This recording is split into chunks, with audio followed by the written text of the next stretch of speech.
The project we're going to do today is a Super Sprint exhaust installation on a Cooper Works Cooper S. We're going to do a complete exhaust system. It already has the Cooper Works exhaust on it, but we'll see what the difference is and we'll show you how to install it, and we'll have sound clips to go along with it.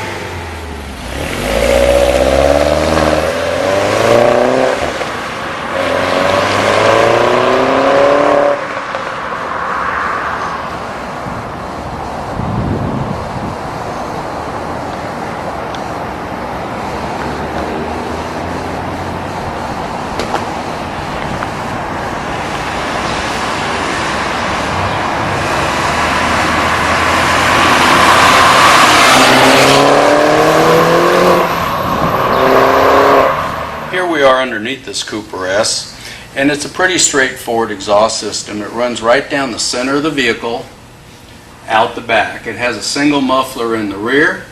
It has a resonator up front.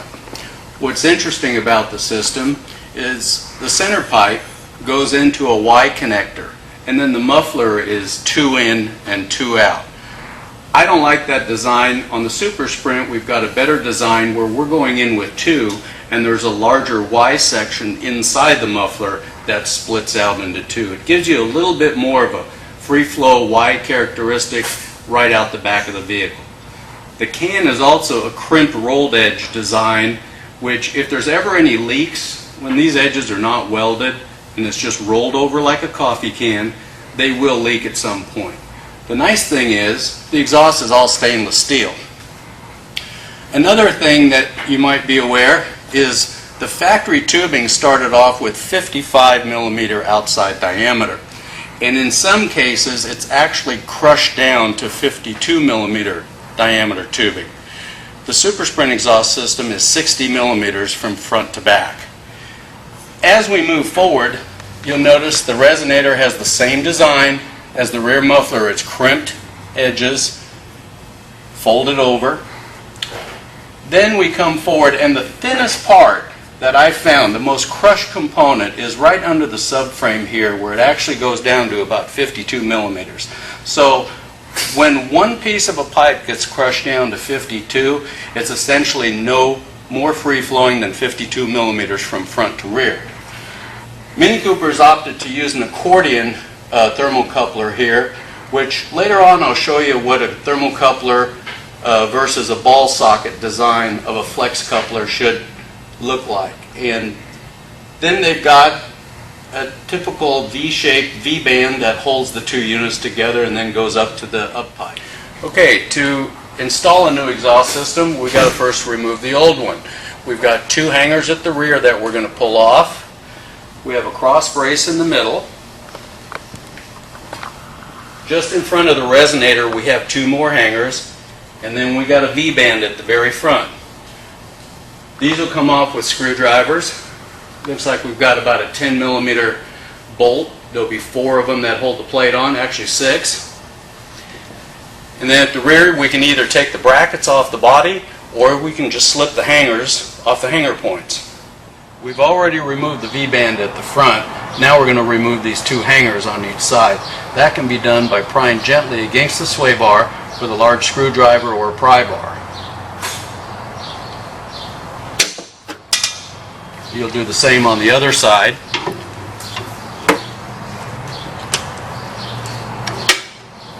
And then we'll go to the back of the car and do 2 back there.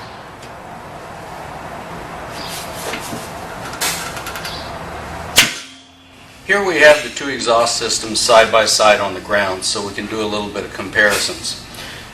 The factory exhaust is right here on the right side of the vehicle. We've got the Super Sprint exhaust system on the left side of the vehicle.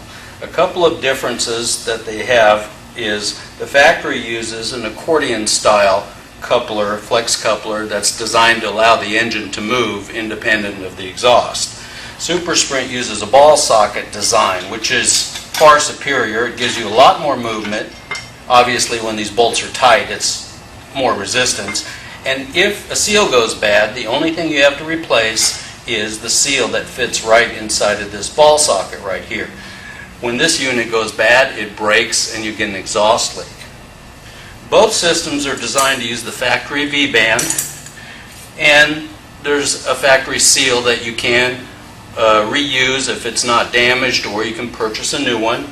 Super Sprint uses a steel band or a steel V-joint that's welded to a pipe. It appears that the factory uses just a pipe that's molded on a molding machine to turn the pipe into a V-band coupler. As we move down the pipe, you can see that the tubing's much larger on the Super Sprint. It's 60 millimeters versus 55. And this is the area right here where there's some serious crush in the pipe. It goes down to almost 52 millimeters right here. Uses the same factory hangers, same quality hangers. Both units are stainless steel. Now here's the difference we've got in resonators. We've got Super Sprint uses a shorter resonator, gives you a little bit more sound, and you'll notice all the joints are welded, where the factory uses a crimped rolled edge design. The crimped rolled edge design is a lot easier to assemble. It's basically done on a crimping machine. You will get some leakage. This material gets heated and it gets bent pretty severely, and it'll typically get some cracks around the edges over a period of time. What Super Sprint offers is, for a little bit more sound, you can eliminate the resonator and purchase just a connecting pipe. All components slip into each other, and you receive built-in clamps. So they just slip over each other, you tighten the bolts, and it's a snug fit. You can see the factory unit uses a resonator that's about twice the size of the Super Sprint. So let's go to the back of the car and compare some more items. Looking at the back of the system, you've got two mufflers. They look very similar in design. The Super Sprint uses a 60 millimeter tube. The factory uses the 55. Now if you're only going to replace the rear muffler for a little bit more sound, what you're going to want to do is use the adapter that's supplied by Super Sprint to reduce the 60 millimeter tube down to the 55. That's included with the kit. If you go with a complete catback system, you'll be replacing all of these components going from the downpipe from the turbocharger to the rear muffler. Then you'll select the optional straight-through pipe or the resonator, depending on how much sound you want to have. If you want a little bit less sound, you go with the resonator. If you want more sound, you'll go with the connecting pipe. Looking at the rear muffler design, the factory rear muffler design has a single pipe going into a short Y pipe. That short Y pipe enters two single pipes inside the rear muffler. Super Sprint system has a single pipe going into the rear muffler, and it has a Y section built into the muffler that is a longer Y section for smoother flow transitions. Both systems have polished stainless steel chrome-plated tips. The Super Sprint system has two individual tips that exit the back of the vehicle in the same position as the factory units. Then we've got the factory hangers, same identical design, good quality design, strong hangers, and you use the factory hanger units.